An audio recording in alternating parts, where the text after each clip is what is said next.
Israeli settler violence. Look, when I watch these videos, I can't help but be embarrassed and sickened. And according to human rights groups and the UN, settler violence is on the rise. But according to researchers who actually dug through the data, the numbers are decreasing. And this whole argument pivots on some controversial and pretty shocking definitions of settler violence. So let's dig in and try to answer the question, what is settler violence? This is Yehuda Cohen. He's an Israeli peace activist and, as he puts it, a Jew living in Judea, or, as the UN would put it, an Israeli settler. Jews engaged in extra-legal violence against Palestinians is problematic, and we need to figure out a way to put a stop to it. And I think the number one obstacle to us being able to live together in this land is this fear of really understanding who the other is in their own minds. Okay, let's be clear. While they might look similar, understanding what motivates violence and justifying that violence aren't the same thing.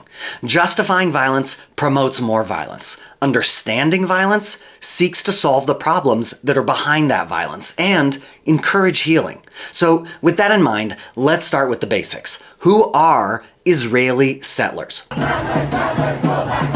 While anti-Zionists may see all Israelis as settlers, engaged in some evil colonial enterprise, most of the world means something else when they say Israeli settlers.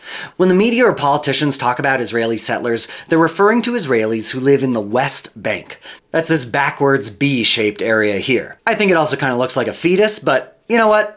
Let's stick with the backwards B. So why are Israelis in the West Bank considered settlers, but not other Israelis? Well, when Israel was established, Jordan took over the West Bank, and Jews that were living there were expelled. Then, in the Six-Day War, after Jordan attacked Israel from the West Bank, Israel counterattacked and drove the Jordanians out.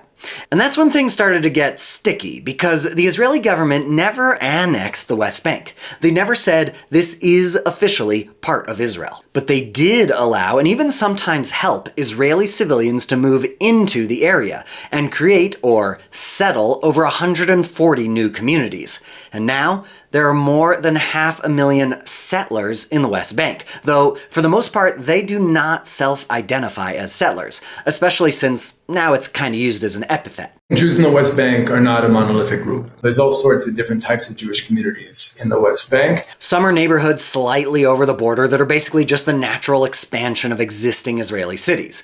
Others are deeper inside the West Bank, but still built on land that was otherwise uninhabited.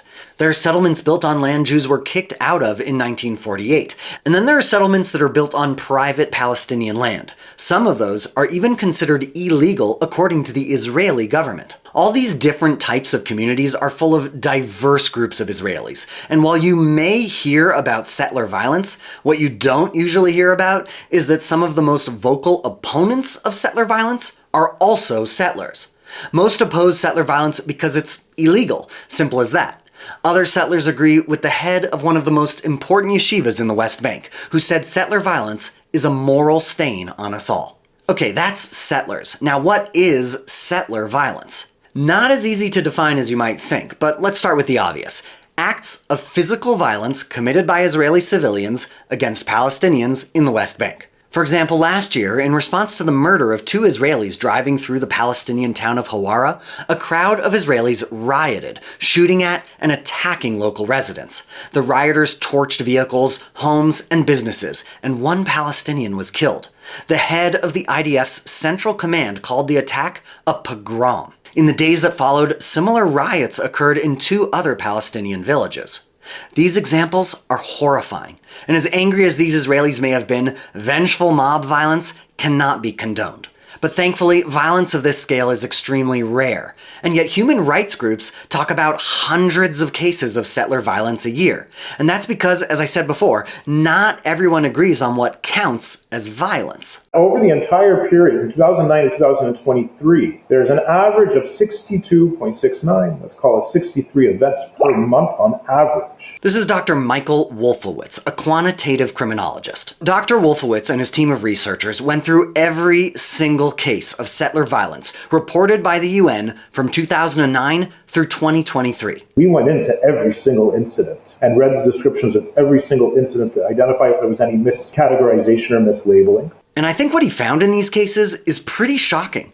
While the UN data is reporting an average of 63 events of settler violence per month, when you limit it to this subcategory that the UN includes in their data set of interpersonal violence, we're talking about 9.87, just under 10 events per month. That's a big difference than 63 events. Whoa, okay, so what are the other 53 events? Property damage, trespass, putting up a tent, Jews going up to the Temple Mount. We've also identified some really strange events, such as a Palestinian terrorist breaks into a community, stabs and kills one or more Israelis, and an armed civilian then neutralizes that terrorist. That is counted as an act of settler violence. And in one of those cases that we found, which is even crazier, the actual shooting was counted as one event. And then the next day, the terrorist dying in the hospital was also counted as an event. Yikes! Once you actually filter all of those out, then this small increase that they claimed existed from 2022 to 2023, not only does it disappear, it completely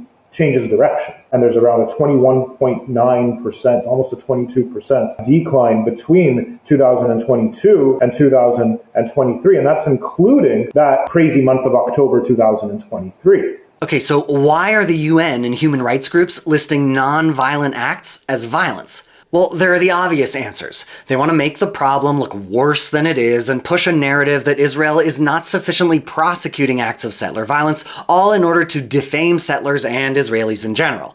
I mean, hey, that's politics, right? But I think when you look at what's driving settler violence, including these nonviolent acts, another answer emerges. So, what is driving settler violence? There's definitely a correlation between so-called settler violence and Arab violence, however you want to refer to it. Okay, no surprise there, right? Settler violence goes up when Palestinian violence goes up. Though, oddly enough, the data does not seem to show the opposite, or what is commonly referred to as the cycle of violence. It's not always the case that this cycle actually plays out the way we think that it does. We found that settler violence does not impact Palestinian violence. But it gets more complicated because Palestinian violence is not the only factor he points to that's driving settler violence. The theoretical model that we use was based on Donald Black's sociological model of crime, in which certain types of crime, at least, come about as forms of social reaction and self-help. And so part of that idea is that it's not only a matter of what they're reacting to in terms of the other group's actions, but also the state's actions. So these settlers aren't just responding to Palestinian violence, but they're also responding to how the Israeli military is responding to Palestinian violence. See, these settlements are often incredibly isolated,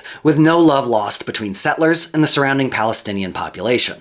While some of these settlers commit acts of vandalism and violence, these communities are also victims of Palestinian vandalism and violence. And Dr. Wolfowitz sees that as the military's response to Palestinian violence goes up, like arrests, incarcerations, killings of terrorists, and home demolitions, as there's more of that, there's less settler violence. Because at that point, there's little need, or at least less of a need, for employing violence such as vigilantism as a form of social control, maintaining self-defense. And in this case, the opposite is true, meaning settler violence increases if settlers feel the military is not providing enough security. We know from basically every part of the world and every part of history, then if the state's not providing that, people do have a tendency to seek out to provide that for themselves. For the most part, we're talking about Jews who grew up during the Second Intifada, meaning these are all people who, for the most part, were born in the West Bank. They didn't make a decision to come there. They grew up during a time when the volume was very high on the conflict with the Palestinians. Most of them have neighbors or teachers or relatives who had been killed. And part of their takeaway from those experiences was that they need to be harder, they need to take the lead, they can't rely on the state to do the right thing or what they perceive to be the right thing,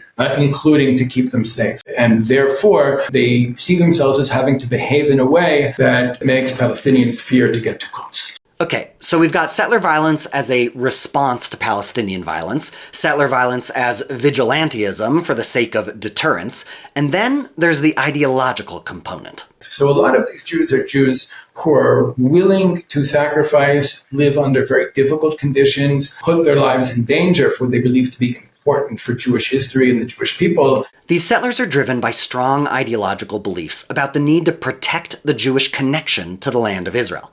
From their perspective, and really that of most Zionists, Jewish or otherwise, Jews are the descendants of the ancient Judeans who lived on this very land 2,000 years ago and have finally returned home to the Jewish heartland of Judea and Samaria. These are the places where the most relevant and important parts of our history unfolded, and we've been dreaming about coming back to these lands during the entire 2,000 years of exile. And so to these settlers, reclaiming this land is extremely important. And how does one lay claim to land in the West Bank? There's a situation where to acquire land, hold land, and have a legal claim to land, one has to graze sheep or engage in agriculture. So like agriculture and shepherding, farming, these are all part of the conflict now. These are all methods of struggle, whether one is Palestinian or Jewish. And I think this starts to answer the question of why clearly nonviolent acts are being categorized as settler violence. From the Palestinian perspective, anything that's seen as Jews attempting to lay claim to territory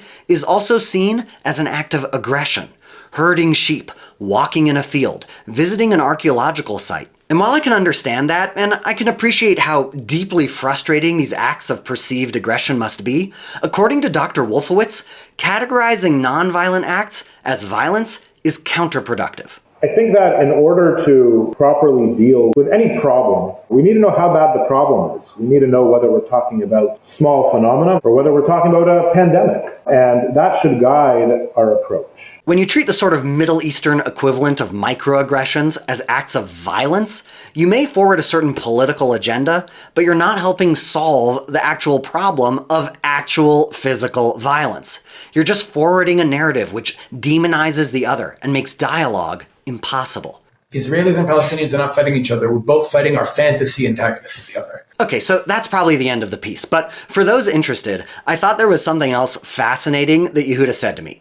He argues that some of the most demonized and extreme settlers may actually be the key to reconciliation. In many cases, these are people who will build homes on a mountaintop, and often our military will come and destroy their homes. So they have this experience of house demolitions. In many cases, they're arrested by Israel security forces and held without charges. And in many cases, they've been subject to what's often called aggressive interrogation, which is basically another term for torture. So in many cases, these Jews actually share a lot of experiences with their Palestinian counterparts. And I'm of the opinion, just based on my 15 years of peace work, this is actually the sector of Israeli society that in a perfect world would be able to take the lead on reconciliation efforts with Palestinians. Like, they should be our ambassadors to Palestinian society. I'm honestly not sure what I think about that, but it's definitely an interesting perspective.